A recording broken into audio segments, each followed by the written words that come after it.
Hello friends, now one of the first reviews I did on this channel was of Elton John's classic album Captain Fantastic and the Brown Dirt Cowboy.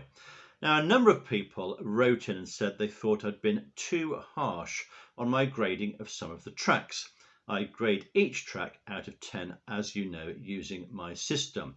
And I've got to say that in retrospect, I think many of them had a point in saying that some of my early reviews were a little bit on the mean side.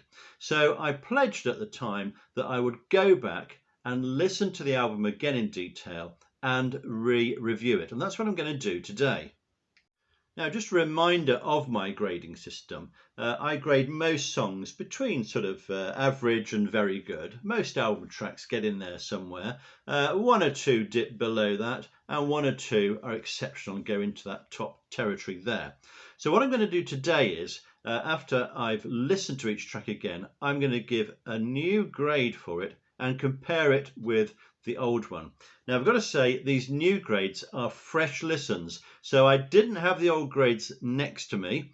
I did a re-listen, I noted down all my grades, and then I kind of surprised myself by going back to my old ledgers to see what I gave the track originally. Now, so what I've done for this particular review, I've listened again to the tracks from the CD and some from the vinyl as well, which I've got. I've got to say, neither of them are particularly great recordings in terms of volume and power. You really have to pump up the volume to hear the detail. Very unlike later recordings from Elton, and also a lot of the tracks on the Jewel box, which I will be reviewing soon, which have much more power in them. And obviously been in some way remastered. So I'd really like to have a better version of this music, which is great music as we know, but just a bit easier on the ear and giving us a chance to sort of hear some of that detail. Anyway, let's have a look at those songs. So the opening track is Captain Fantastic and the Brown Dirt Cowboy, the title track. Now originally I gave this one 5 out of 10, ranking it as fairly good. I'm going to change that rating to 7 out of 10. Marking it down as very good. At the time I thought it was a not particularly involving track, but I think the more you listen to it, the more you hear this kind of polished sort of folky tune that moves into this sort of more upbeat, sort of more rocking sort of refrain. It's beautifully layered and textured, and of course the lyrics are excellent as well. So when you hear this, it's classic Elton era. It's got a great voice, great musicianship. So I'm happy to give that a 7.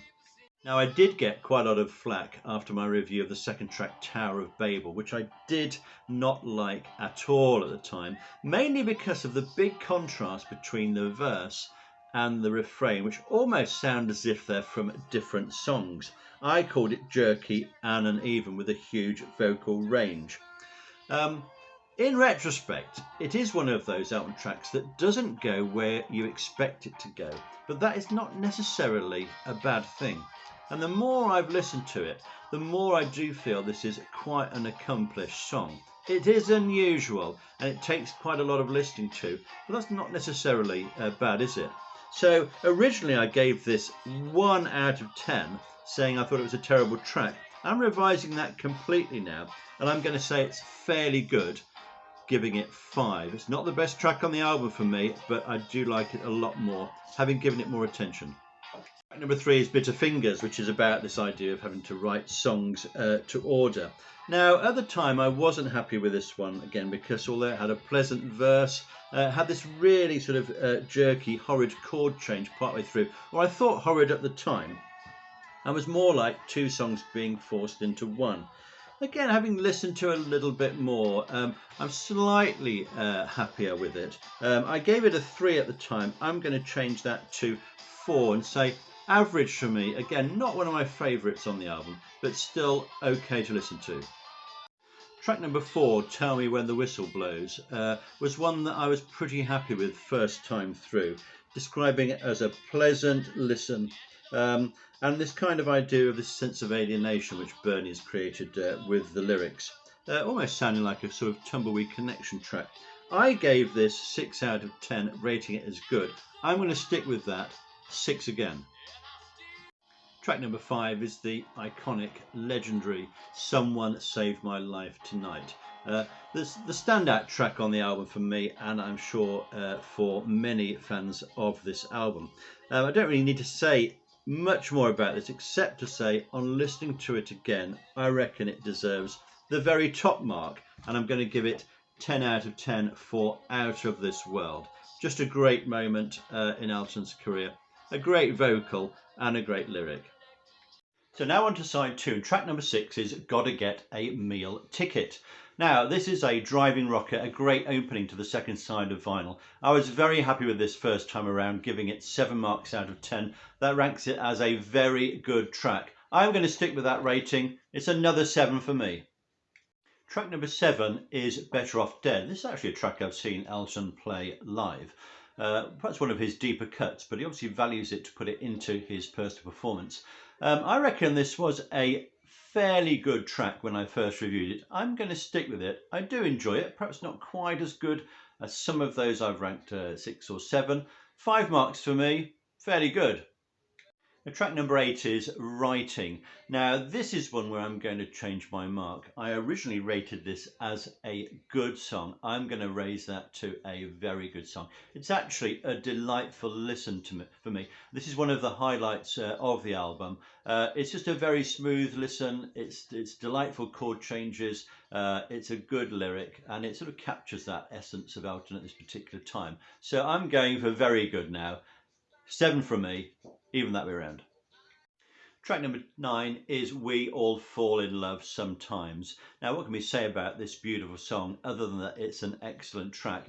When I first ranked it, I gave it 8 as excellent. I'm going to stick with that. It's a beautiful song. There we are, 8 out of 10. And this of course is covered by Coldplay on one of the Elton tribute CDs, which I'll be reviewing in a future video. Now, of course, this track links in to Curtains, and this is really Elton's sort of Hey Jude moment. Again, I was a bit sniffy about this one first time through. I think I gave it 4 marks, reckoning it was average. I think it's much better than that. I'm not going to go as high as Writing, which I think is a really lovely and classy track. But I'm going to say this is definitely a good track. I'm going to give it 6 marks.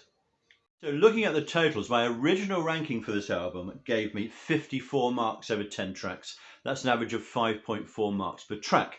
Now, I've re-reviewed it, and that's come out as 65 marks over 10 tracks, an average of 6.5 marks per track. And that's had a major effect in terms of its position on my league table of all of Elton John's studio albums.